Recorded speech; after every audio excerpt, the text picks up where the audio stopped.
We've all been there, standing on the edge of a playground, watching our child struggle to share a swing, or completely fail to realize that their friend is actually upset, not just being difficult.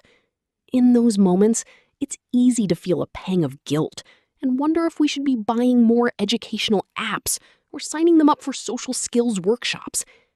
We live in an era where we're told that tablets are the future of learning, while the pile of plastic dolls in the corner of the playroom is just a mess to be managed or a relic of a simpler time.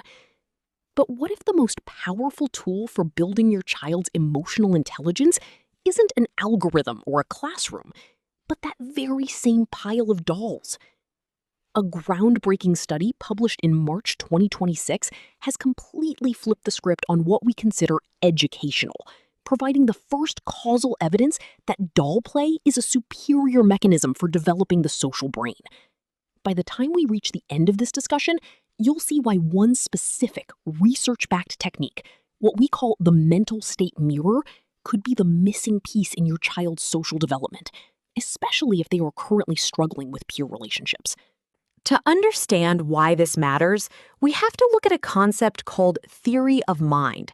This is the foundational ability to understand that other people have thoughts, beliefs, and desires that are different from our own. It is the engine of empathy and the secret to successful relationships, from the sandbox to the boardroom. For a long time, we thought this was just a skill children caught from siblings or learned through trial and error. However, researchers at Cardiff University, led by Dr. Sarah Gerson, decided to test if we could actually train this skill through different types of play. They conducted a 6-week randomized control trial with children aged 4 to 8, a critical window when the social brain is rapidly refining its hardware. The scientists used a fascinating assessment called the Sandbox task to measure something called false belief reasoning. Imagine 2 characters in a sandbox. One buries a ball and leaves, then the other character moves the ball to a new spot. The test asks the child, where will the first character look for their ball? A child with high egocentric bias will point to the new spot, assuming the character knows what they know.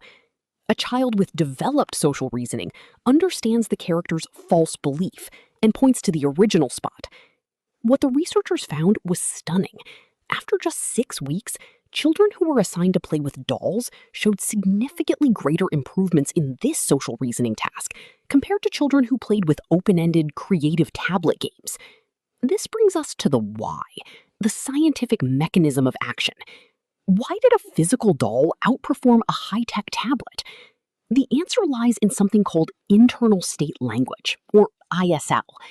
When children play with dolls, they naturally use words that refer to thoughts, feelings, and intentions, even when they are playing completely alone.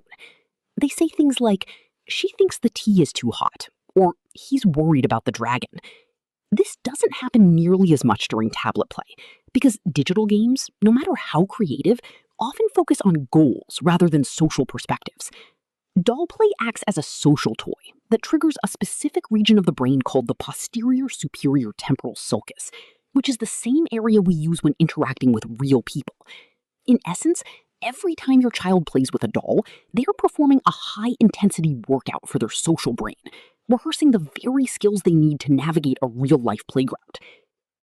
Now, knowing the science is one thing, but how do we translate this into our busy lives?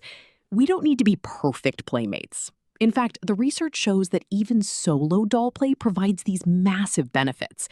But we can use what we call the mental state mirror method to amplify the effects. This involves a simple shift. When you see your child playing, instead of just narrating what they are doing, start narrating what the dolls are thinking. If they are moving a doll toward a toy car, you might whisper, "I wonder if she's feeling excited about the race." This small injection of internal state language helps the child focus on the invisible internal world of others. It's about being an informed ally rather than a teacher. We can also implement the joint to solo transition.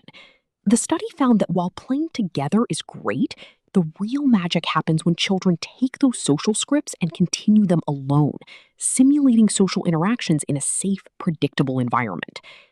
If you are a parent whose child has been struggling with peer problems, perhaps they are the loner at school or often find themselves in conflict, this research is particularly hopeful for you.